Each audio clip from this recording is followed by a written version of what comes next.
నమస్తే. నేను సిరి. 'Triple R' తర్వాత అంటే జూనియర్ ఎన్టీఆర్ గారైతే 'దేవరతోనే' వచ్చారు. కానీ పాన్ ఇండియా సినిమా లెవెల్‌లో వచ్చినా కూడా ఇక్కడ సౌత్‌లో హిట్ అయినంతగా అయితే నార్త్‌లో అంత ప్రభావం చూపెట్టలేదు అని చెప్పేసి అనిపించింది.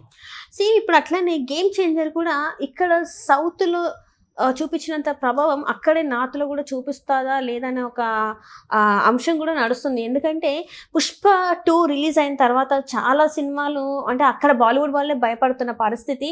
ఆ రికార్డ్స్ అయితే అన్నిటిని బ్రేక్ చేసేసి ఇప్పుడు 'పుష్ప' అయితే నెంబర్ 1 ప్లేస్‌కి దగ్గరలో ఉన్నట్టుగా కూడా కొన్ని మనం రికార్డ్స్ అయితే చూస్తున్నాం కలెక్షన్స్ పరంగా. సో ఇప్పుడు మరి జూనియర్ ఎన్టీఆర్ గారు, రామ్ చరణ్ గారు 'ట్రిపుల్ ఆర్'తో అంటే ఏదైతే సక్సెస్‌ని చూసారో విడివిడిగా ఆ సక్సెస్‌ని చూడలేకపోతున్నారా అనేది కూడా ఒక చర్చ నడుస్తుంది. మరి ఈ అంశాన్ని అంటే ఏదైతే విడివిడిగా సినిమాలు తీసిన తర్వాత 'ట్రిపుల్ ఆర్' తర్వాత ఇద్దరు కూడా పాన్ ఇండియా లెవెల్‌లో అక్కడ సక్సెస్ అంటే హిందీ నార్త్ బెల్ట్‌లో సక్సెస్ చూడగలిగారా లేదా అనే అంశాన్ని మనకు వివరించడానికి మనతో పాటు ఉన్నారు ప్రముఖ సినీ ప్రొడ్యూసర్ రాహుల్ అయ్యర్ గారు. నమస్కారం. నమస్తే అండి. సార్, ఇప్పుడు చూస్తుంటే ఈ పాన్ ఇండియా ఏదైతే మన తెలుగు ఇండస్ట్రీ అని కాకుండా ఇండియా అంటే సినిమా అంటేనే ఇండియా లెవెల్లో ఉన్నట్టుగా ఇప్పుడైతే పాన్ ఇండియా అది వచ్చిందో సౌత్ నుంచి వెళ్ళిన సినిమాలన్నీ బాలీవుడ్లో హిట్ అయిపోతున్నాయి చాలా వరకు. ముఖ్యంగా రాజమౌళి గారి సినిమా అంటే ఖచ్చితంగా హిట్ అన్నట్టుగా మనకి తెలిసింది. 'ట్రిపుల్ ఆర్' మనం చూసాం, అది పాన్ ఇండియా అంటే పాన్ వరల్డ్ మూవీ అలాగా అయిపోయింది, ఆస్కార్ లెవెల్కి వెళ్ళిన మూవీ. సో అంత సక్సెస్ని చూసిన తర్వాత రామ్ చరణ్ గారు, ఎన్టీఆర్ గారు విడివిడిగా అంటే రామ్ చరణ్ గారు ఏమో ఇప్పుడు 'గేమ్ చేంజర్'తో, ఇంతకుముందేమో ఎన్టీఆర్ గారు 'దేవరతో' వచ్చారు. కానీ నార్త్లో అంత సక్సెస్ని చూడలేదు అని చెప్పేసి అంటున్నారు. మరి 'గేమ్ చేంజర్' రామ్ చరణ్ గారు ఆ సక్సెస్ని చూడగలుగుతారా నార్త్లో? ఫస్ట్లీ ఇక్కడ డైరెక్టర్ గురించి మాట్లాడుకోవాలి.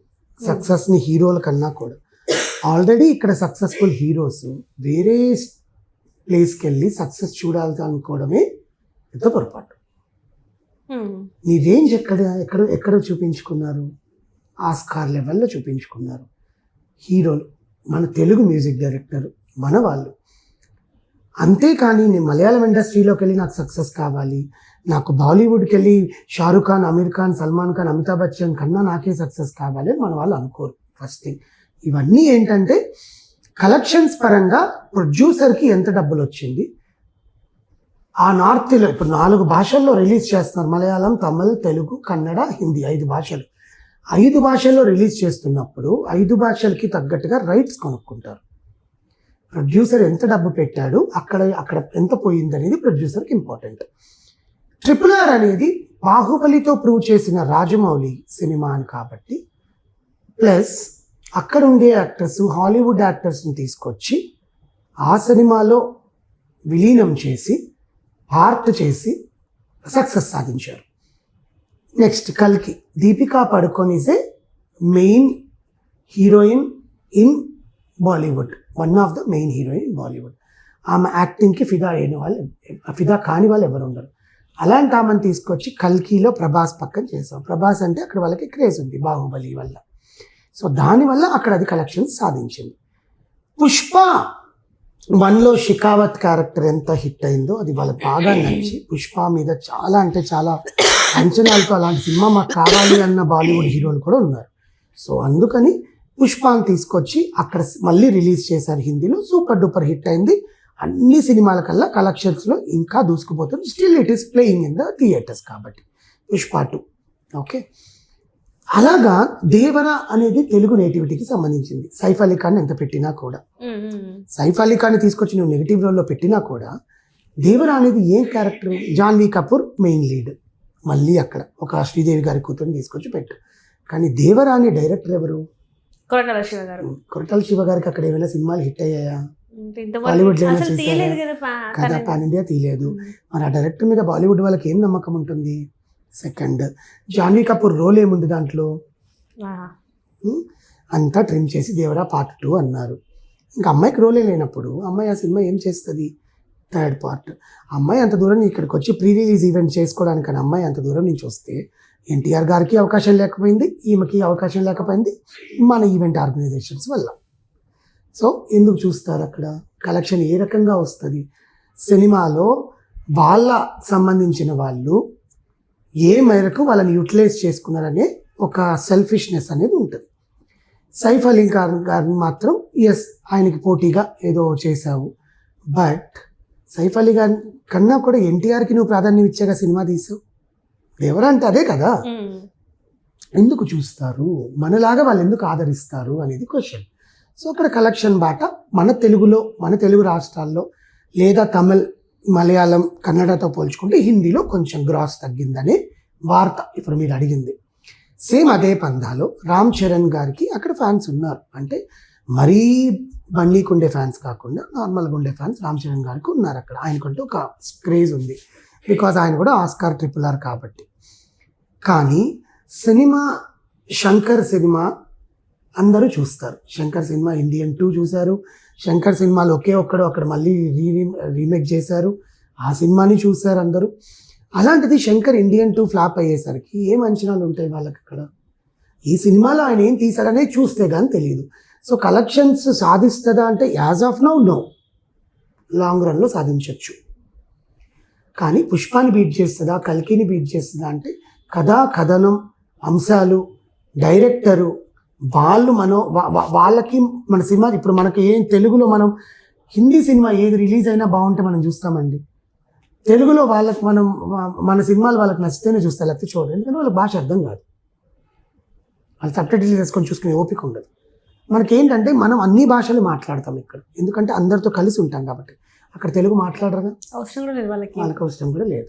సో అవన్నీ పరిగణనలో తీసుకొని ఈ కలెక్షన్స్ అనేవి వస్తాయా రావా అనేది లాంగ్ రన్. ఎందుకంటే దేవరా లాంగ్ రన్లో వచ్చింది. స్టార్టింగ్లో రాదనుకున్నాం, 1-2 డేస్లో రాదనుకున్నాం. దేవరా లాంగ్ రన్లో వచ్చింది. అండ్ ఎవరి పేరు మేరకు ఎంతవరకు కలెక్షన్ సాధించింది అనేది కూడా మనం చూసాం. అంటే హీరోయిన్ వల్ల వచ్చిందా, హీరో వల్ల వచ్చిందా, కథ వల్ల వచ్చిందా, డైరెక్టర్ వల్ల వచ్చిందా, ఆ ఏరియా వల్ల వచ్చిందా అనేది. బట్ ఇప్పటికైనా ఎవరైతే ఈ కలెక్షన్స్ బాటలో మనకన్నా ఆ సినిమా కన్నా అక్కడ ఎక్కువ కలెక్షన్స్ రావాలి, వచ్చేస్తాయి, 300 కోట్లు సాధిస్తుంది, 500 కోట్లు సాధిస్తుంది అంటే మన దగ్గర సాధిస్తుంది. అక్కడ సాధించాలి అంటే వాళ్ళకంటూ ఒక వాల్యూ అనేది అక్కడ ఉండాలి, ఉంటే ఖచ్చితంగా సాధిస్తుందండి. Because they are very different అండి. ఆ ఇండస్ట్రీ అనేది డిఫరెంట్. వాళ్ళ ఫంక్షన్లు, వాళ్ళ ప్రోగ్రాములు, వాళ్ళ డ్యాన్సులు మనం చేస్తామా, మనం ఉంటామా అలాగా? అంతెందుకండి, సింపుల్గా అంటే టాపిక్ డైవర్ట్ అని కాదు కానీ ఒక సింపుల్ ఎగ్జాంపుల్, మన బాలీవుడ్ సెలబ్రిటీ హీరోయిన్స్, మన తెలుగు సినిమా హీరోయిన్స్ ప్రెగ్నెన్సీ షూట్లు ఎట్లా చేయించుకుంటారో ఒకసారి చూడండి. దాన్ని బట్టి అర్థం చేసుకోండి సినిమాని వాళ్ళు అక్కడ ఎంత వాల్యూ ఇస్తారు, మన తెలుగు సినిమాకి అక్కడ ఎంత వాల్యూ పోతుంది అనేది. మన వాల్యూ తగ్గించుకోకుండా ఉంటే మనకి ఇక్కడే వస్తాయి కలెక్షన్లు. ఇంతకాలం పాన్ ఇండియా చూసాం కలెక్షన్లు. సమరసింహారెడ్డి పాన్ ఇండియా చూసిందా? ఠాగూర్ పాన్ ఇండియా చూసిందా? చెప్పండి. సరే, భరత్ అని నేను పాన్ ఇండియా చూసిందా? శ్రీమంతుడు పాన్ ఇండియా చూసిందా? మహర్షి పాన్ ఇండియా చూసిందా? వెంకటేష్ గారు F2, F3 పాన్ ఇండియా చూసాయా? ఇప్పుడు ఎట్లా కలెక్షన్స్ వచ్చాయి? నాకు తెలిసి సంక్రాంతికి వస్తున్నాం కూడా పాన్ ఇండియా లేదు, నాకు తెలిసి లేదు. Only Telugu, straight Telugu, no Tamil, no Kannada, no Hindi చేయరు. నేను చూడట్లే. సరే, భగవత్ కేసరి పాన్ ఇండియా చూసిందా? లేదు. లాస్ట్ టైం వచ్చింది చూసిందా? Why pan India? Why we ఎందుకు మనం ఎగబడుతున్నాం వాటి గురించి? మన ఇంట్లో మనం సంబరాలు చేసుకోవాలి. సంక్రాంతి పండగ సినిమాలు అంటే ఏంటండి? సంక్రాంతి అంటే ఏంటి తెలుసు, భోగ్ అని ఏదో వేస్తారు అంతే. లోహ్రీ ఫెస్టివల్, అది కూడా గుజరాత్లోనో రాజస్థాన్లో ఎక్కడో చేసుకుంటారు లోహ్రీ, అంతే, డన్. మనకు గంగిరెద్దులు, మనకు సంక్రాంతి, పొద్దున్న నుంచి పండగలు చేసుకొని, పిండి వంటలు చేసుకొని, గొబ్బెమ్మలు చేసుకొని, సాయంత్రం ఫ్యామిలీస్ అంతా చిన్న చిన్న పిల్లలు చేసుకొని థియేటర్లకు వెళ్ళి సినిమా చూసి చప్పట్లు కొట్టుకొని ఎంజాయ్ చేసుకొని వచ్చి కూర్చునే సాంప్రదాయం అంది. ఎక్కడ అదంతా ఉందా? ఇప్పుడు మన దగ్గర ఉందంటారా? ఇంకా మన దగ్గర ఉన్నాయండి కొన్ని సింగిల్ స్క్రీన్ థియేటర్లు, కొన్ని పల్లెటూరులో. వాళ్ళకి అదే కదా ఆనందం. సిటీ అంతా మనం బాలీవుడ్లో హిట్ అయిందా, బాలీవుడ్లో వాడు మన వాళ్ళని విమర్శించాడు, వాళ్ళు మన సినిమాలు బ్యాన్ చేస్తున్నారని మనం మాట్లాడుకుంటున్నాను తప్ప ఆ కలెక్షన్ రాలేదని లబోదిబోని తలబట్టి నిన్నోడు పెట్టుకున్నాడు అక్కడ కలెక్షన్ల కోసం. తెలుగులో 450 కోట్లు పెట్టి అదే 45 నీ సినిమాలో పసం ఉంటే ఖచ్చితంగా వస్తుంది. అసలు 450 కోట్లు ఎందుకంటే 100 కోట్ల సినిమా తీయలేదా? ఇంతకాలం తీశారు, ఇంతకాలం 1000 కోట్ల సినిమానే తీశారు. ఇంత ముందు సినిమాలు ఎన్ని తీస్తే అన్ని ఆల్మోస్ట్ 1-2 ఫ్లాప్ అయ్యామేమో, అన్ని హిట్ అయ్యాయి. అసలు ఇంకా పక్కన పెట్టండి, మహేష్ బాబుతో 100 కోట్ల సినిమా తీసారా ఎవరైనా? వెంకటేష్ గారితో తీసారా 100 కోట్ల సినిమా? కానీ ఇప్పుడు నాగార్జున గారితో తీసారా 100 కోట్ల సినిమా? రాజమౌళి గారి సినిమా వస్తుంది కదా. That is what you people created hype. మేము 1000 కోట్ల భారీ బడ్జెట్ ఫిలిం అని మీరు చెప్పుకొని తిరుగుతున్నారు. 10 కోట్లు 5 కోట్లు 20 కోట్లు 30 కోట్లలో కూడా వాళ్ళకి పెట్టి తీయచ్చు. మీరు 1000 కోట్లు అడుగుతున్నారు కాబట్టి వాళ్ళు 110 కోట్లు రెమ్యునరేషన్ తీసుకుంటారు. నేను నా దగ్గర బడ్జెట్ 100 కోట్లేనండి, చచ్చినట్టు తగ్గి తీసుకోడు కదా. ఏం టెక్నాలజీలో మీరేం విఎఫ్ఎక్స్ ఎందుకు? విఎఫ్ఎక్స్ నీకు ఏం చూపిస్తావు? ఫ్యాంటసీ వరల్డ్ ఎందుకు? జనాలకి నువ్వు ఫ్యాంటసీ వరల్డ్ చూపిస్తేనే సినిమాలు నచ్చుతున్నాయా? విఎఫ్ఎక్స్ అంటే ఇక్కడ ఒక బొక్క పడింది, ఆ బొక్క దగ్గర నువ్వు ఏదో చూపించాలి, తాబేలో పామో ఇంకేదో చూపించాలి, దానికి విఎఫ్ఎక్స్. అంటే అది రియలిస్టిక్ నీకు సాంగ్ కోసమే వెనకాలంటే ఎంత పెద్ద సెట్లు, ఇంత ఎల్ఈడి లైట్లు, ఒళ్ళంతా ఎల్ఈడి లైట్లు, డిస్కో డాన్సులు, ఒలింపిక్స్లు, జిమ్నాస్టిక్లు, వీటి కోసం నువ్వు డబ్బులు ఖర్చు పెట్టి నేను 1000 కోట్లు తీసేసానని చెప్పి 1000 కోట్ల కోసం నేను పాన్ ఇండియా ఫిలిం అని చెప్పి అక్కడి నుంచి అమితాబ్ బచ్చన్ గారిని ఇక్కడి నుంచి తీసుకోవద్దని, అట్లా నటన పరంగా నీ క్యారెక్టర్ పరంగా వాళ్ళే కావాలని నువ్వు రాసుకున్నప్పుడు తీసుకో, ప్రాబ్లం లేదు. కానీ నువ్వు తీసినప్పుడు మిగతా ప్రొడ్యూసర్లకు కూడా అమ్మో నేను ఇప్పుడు మహేష్ బాబు గారి దగ్గరికి వెళ్ళాలంటే 1000 కోట్లు పెట్టుకోవాలా, ఇప్పుడు రామ్ చరణ్ దగ్గరికి వెళ్ళాలంటే 500 కోట్లు పెట్టుకోవాలా. చిన్న డైరెక్టర్స్ కి సత్తా ఉన్నా కూడా వాళ్ళ దగ్గర అంత అమౌంట్ ఉండదు కాబట్టి వాళ్ళు వెనక్కి తగ్గాల్సి వస్తుంది. ఆబ్వియస్లీ ఇప్పుడు డైరెక్టర్ దగ్గర మంచి సత్తా ఉందండి, ప్రొడ్యూసర్ దగ్గరికి వెళ్ళాడు, నేను చిరంజీవి గారికి అనుకుంటున్నానండి అంటే ఆయనతోనా అండి నా దగ్గర ఇప్పుడు 10,000 కోట్లు లేవండి, ఒక 10 సంవత్సరాల తర్వాత తీస్తాను, 2040లో తీస్తానండి అని చెప్తాడనమాట. మనం హైప్ ఇచ్చుకొని మనం చేస్తున్నామండి. అది సినిమా, తెలుగు తల్లి, తెలుగు తలమ్మ తల్లి మనల్ని హక్కును చేర్చుకుంటుంది ఏ ఆర్టిస్ట్ అయినా కూడా. అందుకని సో ప్లీజ్ కలెక్షన్స్ పరంగా ఎక్కువ హైప్ పెట్టుకోకుండా ఉంటే వస్తాయి.